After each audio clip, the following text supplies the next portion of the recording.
The United States imports oil from Saudi Arabia, cars from Japan, TVs from Korea, and whiskey from Scotland. So what do we import from India? We import people, really smart people. And as you're about to see, the smartest, most successful, most influential Indians who've migrated to the U.S. seem to share a common credential. They're graduates of the Indian Institute of Technology, better known as IIT.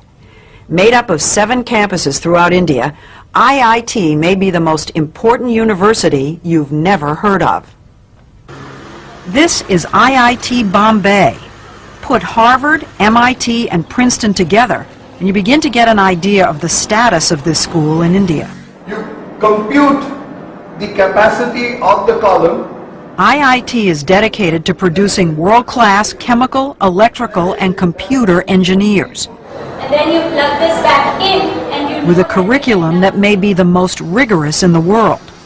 Getting here is the fervent dream of nearly every schoolboy.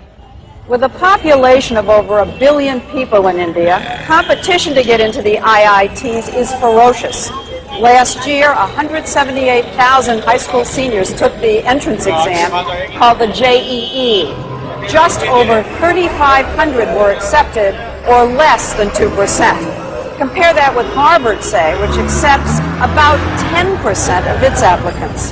The IITs probably are the hardest school in the world to get into. In the whole world.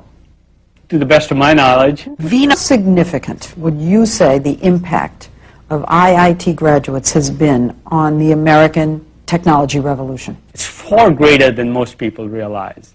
Microsoft, Intel, PCs, Sun Microsystems, you name it. I can't imagine a major area where Indian IIT engineers haven't played a leading role. Leading role?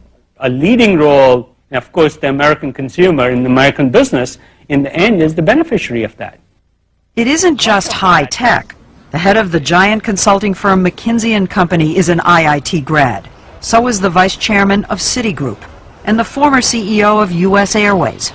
Fortune 500 headhunters are always on the lookout for that IIT degree.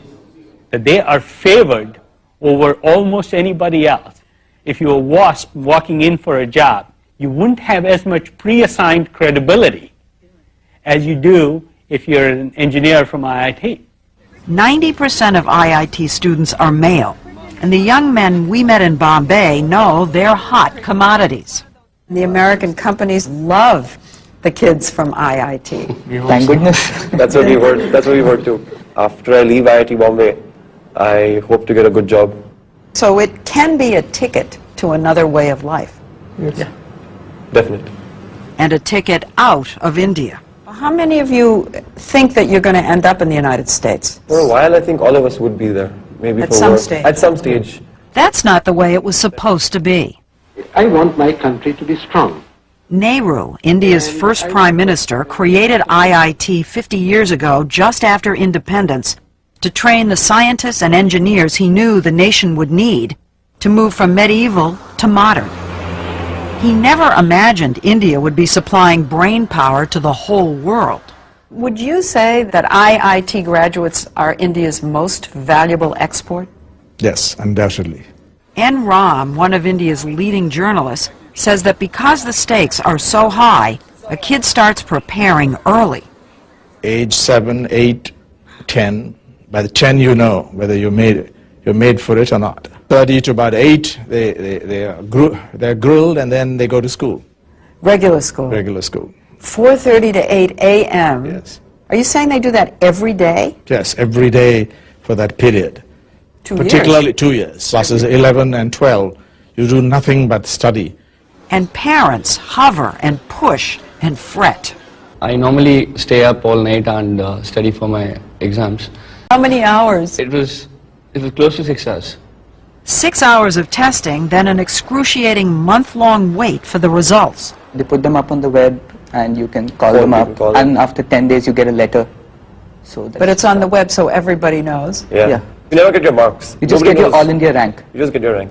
Rank, so you first, second, third in the country. Right. Yeah. So it goes from So 1 to everybody knows. 1 to 3,000 roughly. So if you were 2,999. Everybody knows. Everybody knows, and you're considered really lucky. The top rankers get their photographs in the paper and all. So. The high ranks. The high ranks. Yes, he's one of them. Of course. You were one of them? Yeah, somewhat, yeah. What number? I was 196. Did you get your picture in the paper? Oh, yeah. The ranking isn't just an ego trip. The top kids get to choose which campus they want and which major. It's a big deal in India. It is. Narayana Murthy, founder of the huge software company Infosys, is known as the Bill Gates of India. What about your own son? Well, my son, probably wanted to do computer science at IIT. To do computer science at IIT, you have to be in top 200. And he couldn't do that, so he went to Cornell instead. Think about that for a minute. A kid from India using an Ivy League university as a safety school. That's how smart these guys are. I do know cases where students who couldn't get into computer science at IITs, they have gotten scholarship at MIT, at Princeton, at Caltech. Yes, sure.